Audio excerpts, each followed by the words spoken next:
سلطان محمود غزنوی رحمہ اللہ، ان کے ایک خادم کا نام تھا محمد۔ تو ایک دفعہ ایسا ہوا، سلطان محمود غزنوی رحمہ اللہ نے انہیں محمد کہہ کر نہیں پکارا، تاج الدین کہہ کر پکارا۔ حالانکہ ان کی عادت تھی اپنے غلام کو جب بھی پکارتے تھے محمد کہہ کر ان کے نام سے پکارتے تھے۔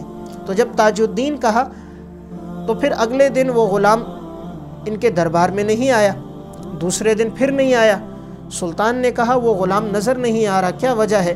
جاؤ اسے بلا کے لاؤ۔ جب بلایا گیا، پوچھا بھئی تم نہیں آئے، 2 دن گزر گئے، آج تیسرا دن ہے۔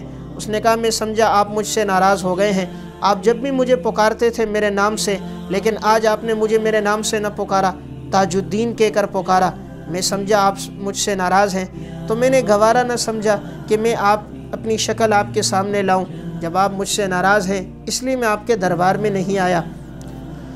سلطان محمود غزنوی رحمہ اللہ کی آنکھوں میں آنسو آ گئے۔ فرمایا میں تم سے ناراض نہیں ہوں، تمہارا نام محمد ہے، اور میں جب بھی تمہارا نام لیتا تھا اس حال میں لیتا تھا کہ میرا وضو ہو، جب وضو نہ ہوتا میں نام نہ لیتا۔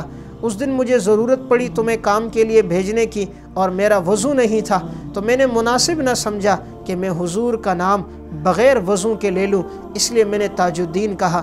لیکن تاج الدین کا مطلب بھی تھا دین کا تاجدار، دین کا سردار۔ میں نے اس وقت بھی یہ مناسب نہیں سمجھا کوئی عام لفظ لوں، تو میں نے تمہیں تاج الدین کہا۔ میں تم سے ناراض نہیں ہوں، میرا وضو نہیں تھا۔